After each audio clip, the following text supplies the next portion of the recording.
Bilang isang pulis, likas na ang pagiging matulungin sa mga tao.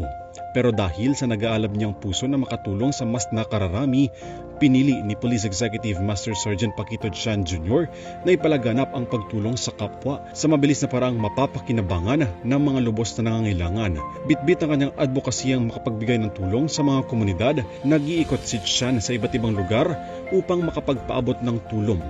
Laganap din ang kanyang advokasya kahit sa pamamagitan ng social media.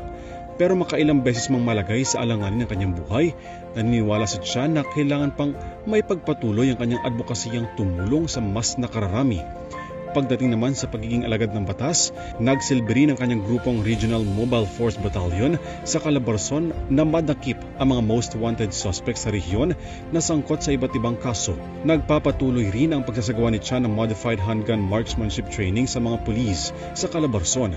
Dahil sa advokasya ni Chan, marami na rin siyang parangal at paggilalang natanggap sa iba't ibang prestihiyosong award-giving body sa bansa.